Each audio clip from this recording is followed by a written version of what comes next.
Espiritismo desvenda os grandes enigmas da vida. De onde venho? Para onde vou? O que acontece após a morte?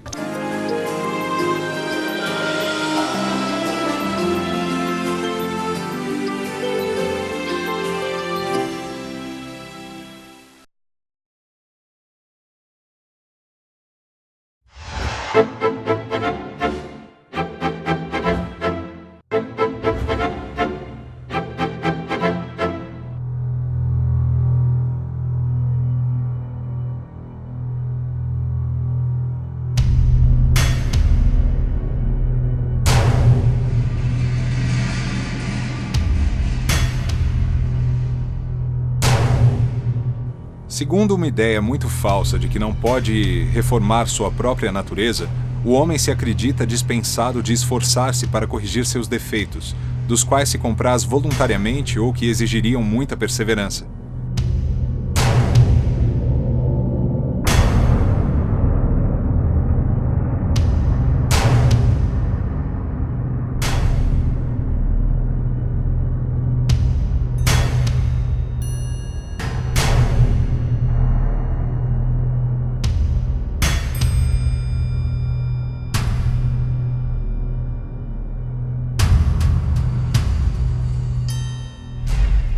Qualquer dificuldade de comportamento que o encarnado apresenta, ela sempre está propensa a permitir a chegada de irmãos que na espiritualidade também vibram naquela faixa vibratória.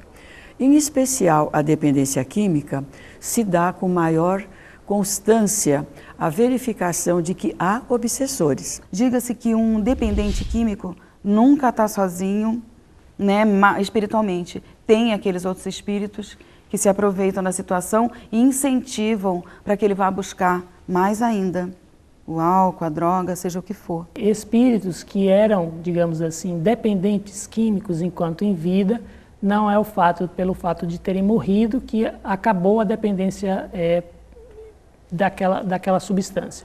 Óbvio que como no plano espiritual não existe mais a substância em si, fica a dependência psíquica.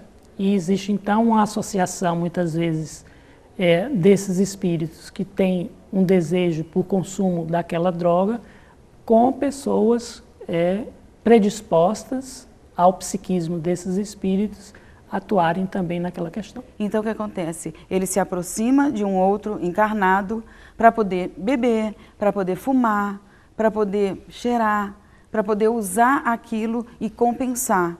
E automaticamente o ser humano encarnado, já numa condição falível e frágil, se deixa envolver e tendo já a predisposição orgânica, facilmente ele não passa naquele teste e cai na dependência, assim, muito por conta da obsessão. E nós sabemos que na casa espírita, nas reuniões de desobsessão, principalmente aquelas reuniões específicas, a comunicação do desencarnado, ela mostra que ele é atendido também na assistência espiritual. Por isso é muito importante esse tipo de atividade para possibilitar aos dois que haja um desligamento e um progresso de ambos. Há sempre necessidade, de preferência, que o tratamento seja conjunto. Nem seja só um tratamento, digamos assim, médico tradicional ou de saúde, e nem só espiritual.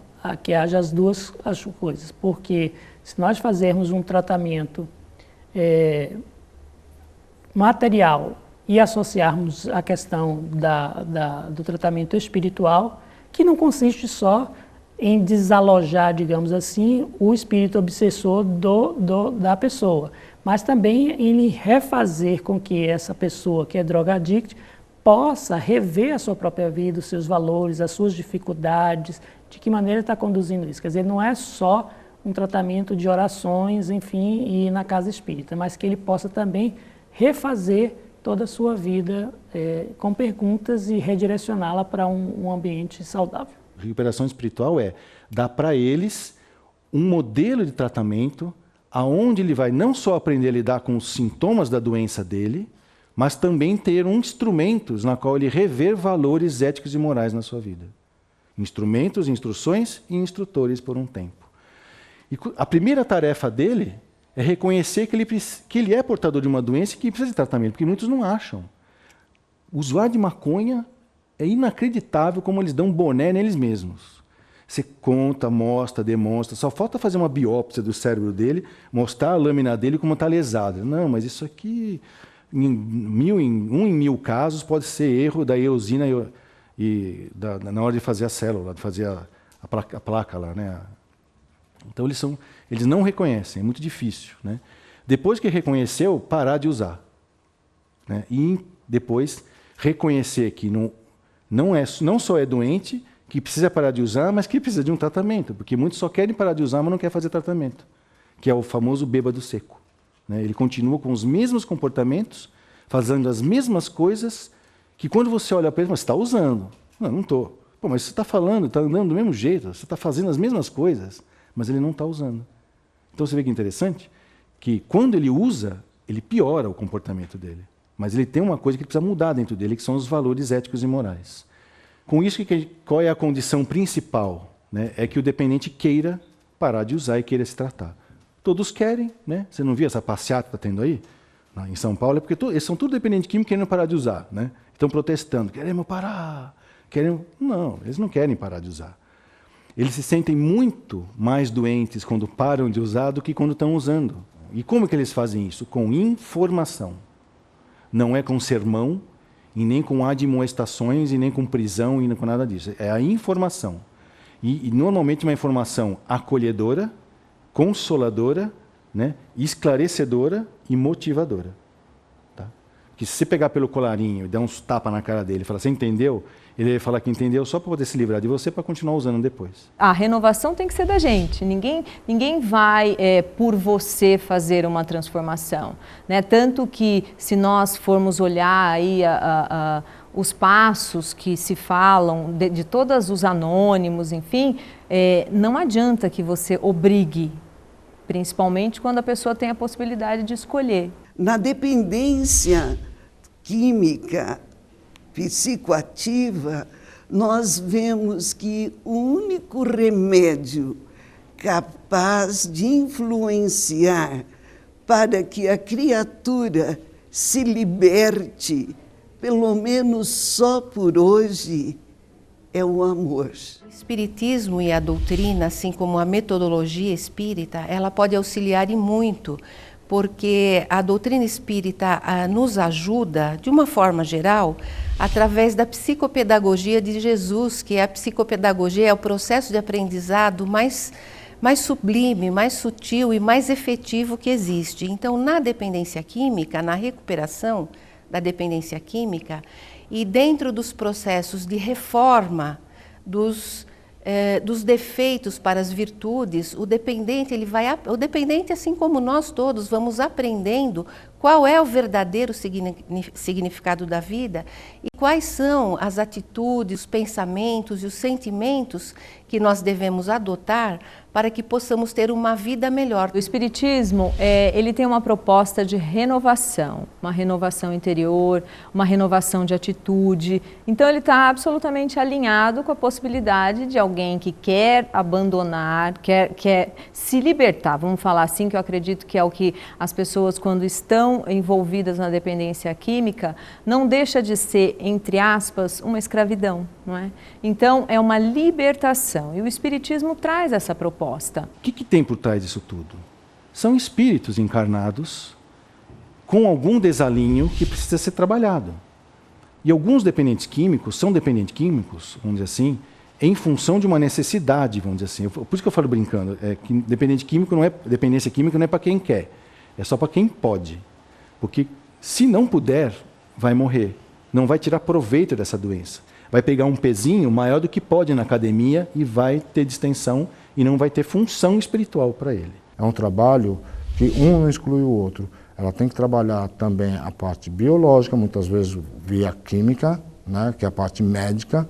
Tem que trabalhar com o seu psiquismo, sim, para ver o que dá conta, e com a parte espiritual e social. Mas é importante nós frisarmos que, nesses casos, a assistência espiritual, quando o encarnado busca, ele se fortalece de uma maneira excelente, porque além do conhecimento que ele vai absorvendo da necessidade da reformulação dos seus hábitos, ele vai permitindo que o obsessor também seja esclarecido na sua frequência às casas espíritas, na busca da assistência espiritual. É importante que hoje, principalmente, que a dependência química, infelizmente, ela está crescendo de maneira assustadora, que as casas espíritas abram as suas portas para poder dar atendimentos a esses nossos irmãos, não só a nível técnico, como também a nível espiritual.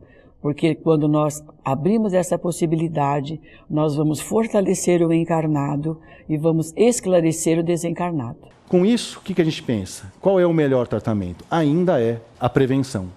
Tá?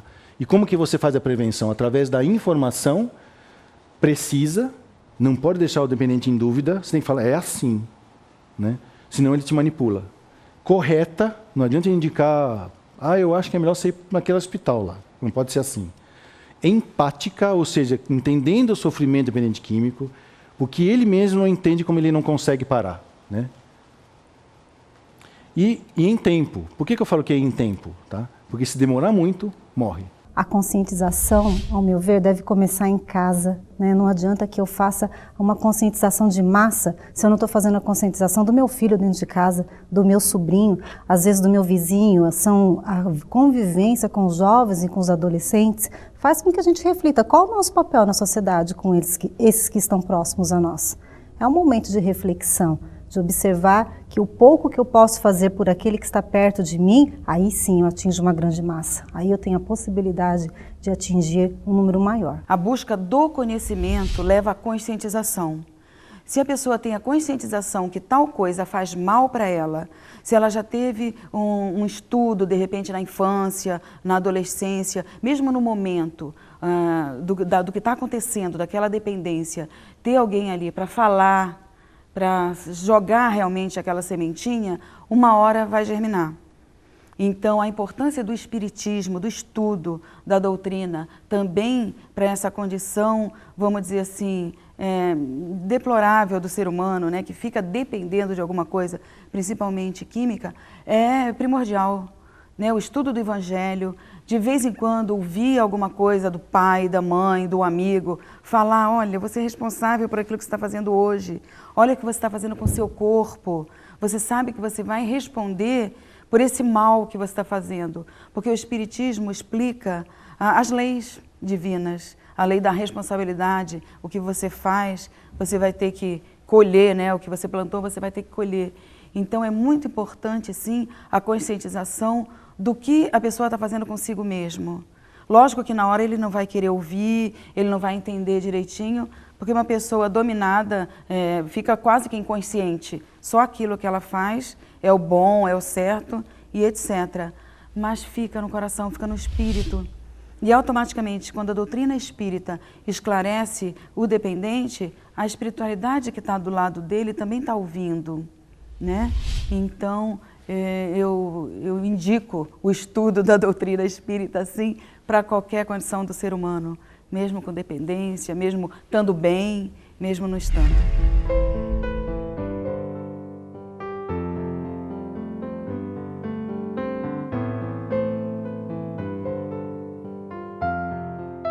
Chama o homem vicioso a esse amante vulgar, que mais ama o corpo do que a alma.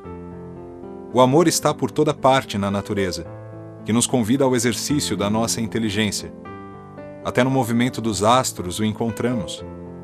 É o amor que enfeita a natureza de seus ricos tapetes. Ele se enfeita e fixa morada onde se lhe deparem flores e perfumes. É ainda o amor que dá paz aos homens, calma ao mar, silêncio aos ventos e sono à dor.